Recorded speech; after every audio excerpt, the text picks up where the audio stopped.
ওম নমঃ শিৱায়। পুনৰবাৰ স্বাগতম জনাইছোঁ আপোনালোকক অন্য এটি নতুন ভিডিঅ'লৈ। পবিত্ৰ শাওণ মাহ চলি আছে। এই পবিত্ৰ শাওণ মাহৰ আৰু কেইটামান দিনহে বাকী আছে আৰু এটা সোমবাৰ বাকী আছে। এই পবিত্ৰ শাওণ মাহটোৰ যেইকেইটা দিন পাৰ হৈ গ'ল, সেইকেইটা দিনত যদি আপুনি আপোনাৰ ঘৰত এই 8বিধ প্ৰাণী দেখা পাইছে আৰু আহিবলগীয়া সময়খিনিত যদি এই 8বিধ প্ৰাণী ঘৰত কেনেবাকৈ দেখা পায়, তেন্তে হ'লে আপুনি সাৱধান হোৱাটো প্ৰয়োজন। কাৰণ এইটোৱে আপোনাক সংকেত দিব বিচাৰে যে আপোনাৰ বেয়া দিন আৰম্ভ হ'বলৈ আৰম্ভ কৰিছে বা আপোনাৰ বেয়া দিনসমূহ চলি আছে। আৰু হয়তো আপুনি ক'ৰবাত নহয় ক'ৰবাত কিবা নহয় কিবা সৰু সুৰা খেলিমেলি আপোনাৰ জীৱনত দেখিবলৈ পাই আছে। লাগিলে সেয়া আপোনাৰ মানসিক অশান্তিয়ে হওক, টকা পইচাৰ ফালৰ পৰাই হওক বা ঘৰখনৰ ক্ষেত্ৰতে হওক। যদি আপোনালোকে তেনেকুৱা কিবা অনুভৱ কৰিছে, এইসমূহ প্ৰাণী আপোনাৰ ঘৰত আহিছে নেকি এবাৰ মনত পেলাবচোন, বা যদি আহিবলগীয়া সময়ত দেখা পায় আপুনি সাৱধান হ'ব। অন্যহাতে এনে কিছুমান প্ৰাণীৰ বিষয়ে মই আপোনালোকক জনাম, যিসমূহ প্ৰাণী যদি আপোনাৰ ঘৰলৈ আহে তেন্তে হ'লে আপুনি সেইটো জনাটো প্ৰয়োজনীয় যে সেইসমূহ প্ৰাণীয়ে আপোনাৰ ঘৰখনৰ বাবে ভাল সংকেত কঢ়িয়াই আনিছে। আহিবলগীয়া সময়ত যদি দেখা পায় বা পাৰ হৈ যোৱা সময়ত যদি দেখা পাইছে, গম পাব বা আপুনি নিশ্চিত হ'ব যে আপোনাৰ যি উন্নতি হ'বলগীয়া আছে, আপোনাৰ যি সম্ভাৱনা আছে ভাল হোৱাৰ, তাত কোনেও বাধা বিঘিনি দিব নোৱাৰে। কাৰণ এই 8টি প্ৰাণী, প্ৰত্যেকটো প্ৰাণীয়ে কোনোবা নহয় কোনোবা দেৱ দেৱীক প্ৰতিনিধিত্ব কৰে। গতিকে আপোনাৰ ঘৰখনৰ বাবে খুবেই বেছি মংগলময়। আৰু এইখিনিতে জনাই দিওঁ, এই যি 8টা প্ৰাণী আপোনাৰ ঘৰলৈ আহিব, আপুনি খঙত বা আপোনাৰ মনত সংকোচ যদি থাকে যে এই প্ৰাণীটো অহাৰ কাৰণে মোৰ হয়তো বেয়া হৈছে, আপুনি সেই বুলি সেই প্ৰাণীটোক কোনো ধৰণৰ লোকচান নিদিব বা কোনো ধৰণৰ বেয়া ব্যৱহাৰ সেই প্ৰাণীটোক নকৰিব। কাৰণ সেই প্ৰাণীটোৱে আপোনাৰ বাবে বেয়া সংকেত কঢ়িয়াই আনিছে, এইটো অৰ্থ এয়া নহয় যে সেই প্ৰাণীটো বেয়া। সেই প্ৰাণীবিধে আপোনাৰ বাবে সেই সংকেতটোহে প্ৰদান কৰিছে। আপোনাৰ বাবে এক ভাল শুভ চিন্তক হিচাপেহে সেই প্ৰাণীটো আপোনাৰ বাবে কাম কৰিছে। গতিকে ভিডিঅ'টো যদি আপোনালোকে ইমান সময় চাই আছে, এটা লাইক কৰি দিব, আৰু যদি চেনেলটো প্ৰথমবাৰ চাইছে আৰু ছাবস্ক্ৰাইব কৰা নাইকিয়া, চেনেলটো ছাবস্ক্ৰাইব কৰি কাষতে থকা ঘণ্টাৰ নিচিনা সৰু ছবিটো কিন্তু চুই দিবলৈ নাপাহৰিব।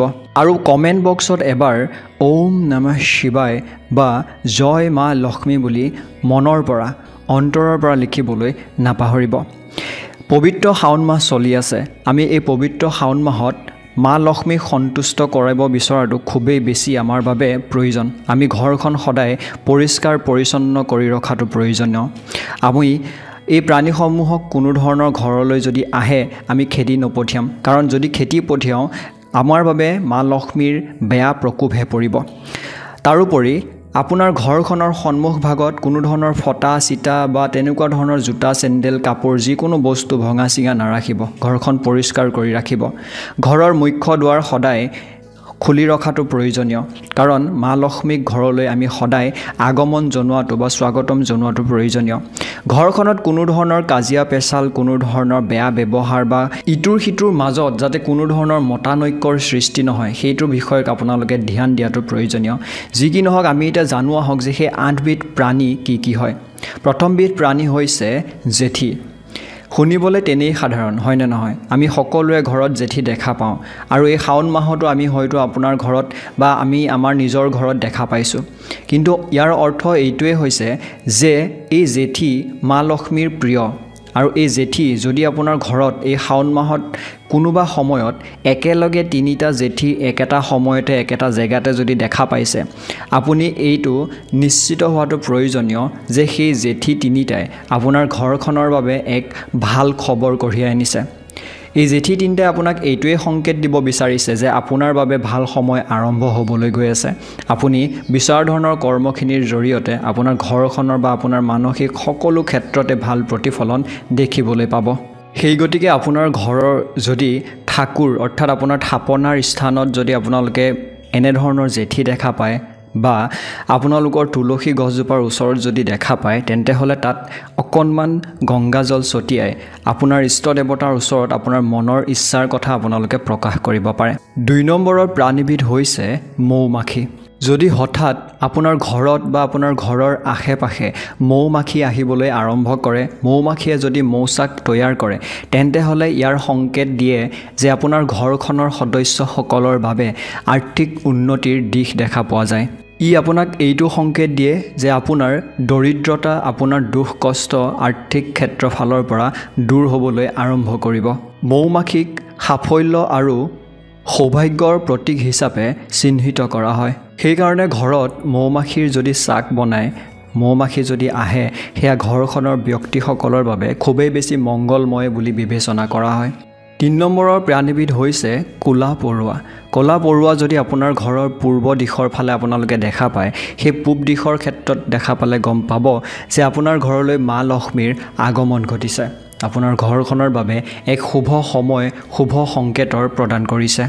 যদি পশ্চিম দিশৰ পৰা ক'লা পৰুৱা আপোনাৰ ঘৰখনলৈ দেখা পাই অহা, তেন্তে হ'লে গম পাব যে কোনো ভাল খবৰ আপোনাৰ বাবে ৰখি আছে। যদি উত্তৰ দিশৰ পৰা ক'লা পৰুৱা অহা দেখা পায়, তেন্তে গম পাব যে আপোনাৰ ঘৰখনত কোনো ব্যক্তিৰ বিবাহৰ যোগ সম্পন্ন হৈছে। আপোনাৰ ঘৰখনত বহুদিনৰ পৰা বিবাহৰ ক্ষেত্ৰত দেখা পোৱা বাধা বিঘিনিখিনি দূৰ কৰিব। যদি দক্ষিণ দিশৰ পৰা আপোনাৰ ঘৰখনলৈ ক'লা পৰুৱা অহা দেখা পায়, তেন্তে হ'লে এইটো জানি ল'ব যে আপোনাৰ বাবে বহুত ডাঙৰ কিবা আৰ্থিক উন্নতিয়ে দেখা দিবলৈ ৰখি আছে। আপুনি আপোনাৰ সমস্যা বা টকা পইচাৰ ক্ষেত্ৰত যথেষ্ট বেছি উন্নতি দেখিবলৈ আৰম্ভ কৰিব। জীৱনৰ উন্নতিৰ কাৰণে আপোনালোকে যদি ঘৰত ক'লা পৰুৱা দেখা পায়, তেওঁলোকক চেনি আৰু আটাৰ যি সংমিশ্ৰণ আছে, সংমিশ্ৰণ কৰি তেওঁলোকক দিবলৈ বা খুৱাবলৈ যত্ন কৰিব। ৪ নম্বৰৰ জন্তুবিধ বা প্ৰাণীবিধ হৈছে পখিলা। পখিলা যেনেকৈ বিভিন্ন ৰং বিৰঙৰ হয়, পখিলাই যেনেকৈ ৰং দেখি পেলাই আমাৰ মনটো ভাল লাগে, ঠিক তেনেকৈ এই পখিলাই আপোনাৰ ঘৰখনৰ বাবে শুভ লক্ষণ কঢ়িয়াই আনে। আপোনাৰ ঘৰখনলৈ এইটো সংকেত দিয়ে যে অতি শীঘ্ৰে আপোনাৰ ঘৰখনৰ ভাল দিন আৰম্ভ হ'ব দেখা দিব। বাস্তুশাস্ত্ৰত পখিলাক লৈ বহুতে বিৱৰণ দিয়া হৈছে আৰু এই বিৱৰণত এইটোৱে কোৱা হৈছে, যদি আপোনাৰ ঘৰলৈ পখিলাৰ আগমন ঘটিবলৈ আৰম্ভ কৰিছে, তেন্তে হ'লে সেই পখিলাই আপোনাৰ ঘৰখনলৈ সুখ সমৃদ্ধি কঢ়িয়াই আনিব। সেইকাৰণে আপোনাৰ ঘৰলৈ পখিলা আহিলে খেদি নপঠিয়াব বা কোনো ধৰণৰ লোকচান তেওঁলোকক নিদিব। আৰু এই পখিলাৰ আগমনে আপোনাৰ ঘৰখনলৈ শুভ লক্ষণ কঢ়িয়াই আনিব। আপোনাৰ ঘৰখনৰ দুখ দৰিদ্ৰতা আৰম্ভ যি হৈ আছিলে, যি চলি আছিলে, সেইখিনি দূৰ কৰিব। ৫ নম্বৰৰ প্ৰাণীবিধ হৈছে বিছা। ঘৰত বিছা দেখাটো শুভ আৰু অশুভ দুয়োটাই। যদি আপোনাৰ পূজা ঘৰত বিছা দেখা পায়, তেন্তে হ'লে সেয়া এক শুভ সংকেত দিয়া হয়। যদি আপুনি ঘৰত হঠাৎ বিছা দেখা পায় আৰু সেই বিছা নাইকিয়া হৈ যায়, তেন্তে হ'লে এয়াই আপোনাৰ ঘৰখনত কিছুমান ৰখি থকা বা আবদ্ধ হৈ থকা কাম কাজখিনিক পুনৰ সম্পন্ন হৈ যোৱাত সংকেত দিয়ে। যদি আপোনাৰ ঘৰৰ বাৰীত বা কোনোবা স্থানত যদি বিচাৰ ঘৰ বা তেনেকুৱা ধৰণৰ কিবা দেখা পায়, তেন্তে হ'লে গম পাব যে আপোনাৰ ঘৰখনৰ যি বেয়া সমস্যাবোৰ আছে, সেইসমূহ সমস্যা সেই বিচাই নিজক লৈ বা নিজৰ ক্ষেত্ৰত টানি ল'ব। আৰু যদি আপোনাৰ ঘৰৰ ভিতৰৰ দিশত কোনো ধৰণৰ বিচা বা সঘনাই বিচা দেখিবলৈ আৰম্ভ কৰে, তেন্তে হ'লে এইটোৱে আপোনাৰ ঘৰখনৰ বাবে বেয়া সংকেতহে প্ৰদান কৰে। যদি আপোনাৰ ঘৰৰ ভিতৰৰ অংশত বা ভিতৰত মৰা বিচা দেখা পায়, তেন্তে হ'লে সেয়াই আপোনাৰ ঘৰখনত কোনো ডাঙৰ বিপদ অহাৰ এটা সংকেত প্ৰদান কৰে। যদি আপোনাৰ ঘৰখনৰ মুখ্য দুৱাৰত, আপোনাৰ লেট্ৰিনত বা অন্য কোনো স্থানত যদি আপুনি বিচা তেনেকুৱাকৈ দেখা পায়, তেন্তে হ'লে গম পাব যে আপোনাৰ ৰাহু দুৰ্বল হৈ আছে। আপুনি সেই বিষয়টোক লৈ গুৰুত্ব দিয়াটো প্ৰয়োজনীয়। ৬ নম্বৰৰ প্ৰাণীবিধ হৈছে ক'লা ভোমোৰা। ক'লা ভোমোৰা যদি আপোনাৰ ঘৰখনলৈ আহে, তেন্তে হ'লে সেয়া এক শুভ লক্ষণ প্ৰদান কৰে। আপোনাৰ ঘৰখনৰ বাবে ভাল সময় অহাৰ এটা সংকেত প্ৰদান কৰে। ভোমোৰাই আপোনাৰ জীৱনত পৰিৱৰ্তন অনাৰ সংকেত প্ৰদান কৰে। বাস্তুশাস্ত্ৰৰ মতে যিখন ঘৰত ভোমোৰাৰ আগমন ঘটে, সেইখন ঘৰত কুবেৰৰ আগমন হয়। ইয়াৰ পিছৰ প্ৰাণীবিধ হৈছে কুকুৰ। আপোনাৰ ঘৰত যদি হঠাতে কুকুৰ প্ৰায় আহিবলৈ আৰম্ভ কৰে, তেন্তে হ'লে গম পাব যে আপোনাৰ বাবে সেয়া ভাল সংকেতৰ প্ৰদান কৰিছে। কুকুৰ বাবা কাল ভৈৰৱৰ বাহন বুলি কোৱা হয়। গতিকে এই কুকুৰে আপোনাৰ ঘৰখনলৈ হঠাৎ যদি আহিবলৈ আৰম্ভ কৰে, আপোনাৰ ঘৰত ধৰি লওক কুকুৰ নাইকিয়া কিন্তু আহিবলৈ আৰম্ভ কৰিছে প্ৰায়, তেন্তে হ'লে সেয়া আপোনাৰ বাবে এক শুভ লক্ষণহে। আপুনি সেইবোৰ কুকুৰক বা সেই কুকুৰক কোনো ধৰণৰ খেদি নপঠিয়াব বা কোনো ধৰণৰ তেওঁলোকক হানি কৰিবলৈ চেষ্টা নকৰিব। বাস্তুশাস্ত্ৰ অনুসৰি যিখন ঘৰত কুকুৰ আছে, সেইখন ঘৰত কোনো ধৰণৰ বেয়া শক্তিয়ে বাহ ল'ব নোৱাৰে, কোনো ধৰণৰ বেয়া শক্তিয়ে লোকচান কৰিব নোৱাৰে। ৮ নম্বৰৰ বস্তুবিধ হৈছে গৰু। গৰুৰ মাজতে সমগ্ৰ দেৱ দেৱী বিৰাজমান কৰে। আমি গৌ মাতা বুলি কওঁ বা গৰুক আমি পূজা কৰোঁ। যদি আপোনাৰ ঘৰত নিজৰ ঘৰৰ গৰুৰ বাহিৰে অন্য কোনো গৰুৰ হঠাৎ আগমন ঘটে, গৌমাতাৰ যদি আগমন ঘটে, তেন্তে হ'লে আপুনি এইটো বুজাটো খুবেই বেছি উচিত যে আপোনাৰ বাবে সেয়া এক ভাল সংকেতৰ প্ৰদান কৰিছে। আপোনাৰ ঘৰখনৰ ক্ষেত্ৰত মা লক্ষ্মীৰ আগমন হৈছে, সমগ্ৰ দেৱ দেৱীৰ আপোনাৰ ঘৰখনৰ ওপৰত সন্তুষ্ট লাভ কৰিছে। ইয়াৰ জৰিয়তে আপোনাৰ ক্ষেত্ৰত আপোনাৰ সকলোবোৰ ভাল প্ৰতিফলন দেখিবলৈ পাব। এয়াই আছিলে 8বিধ প্ৰাণী, যি প্ৰাণী আপোনাৰ ঘৰলৈ যদি এই শাওণ মাহত আহিছিলে বা আহিবলগীয়া সময়ত যদি আহে, তেন্তে হ'লে আপুনি নিজকে সেইটো বিষয়ক লৈ সতৰ্ক হোৱাটো প্ৰয়োজনীয়। এটা কথা মনত ৰাখিব যে এইসমূহ প্ৰাণী আপুনি কোনো ধৰণৰ যাতে হানি নকৰে, আৰু পাৰিলে আপোনালোকৰ ফালৰ পৰা কিবা তেওঁলোকক খাবলৈ দিবলৈ, সন্তুষ্ট কৰিবলৈ যত্ন কৰিব।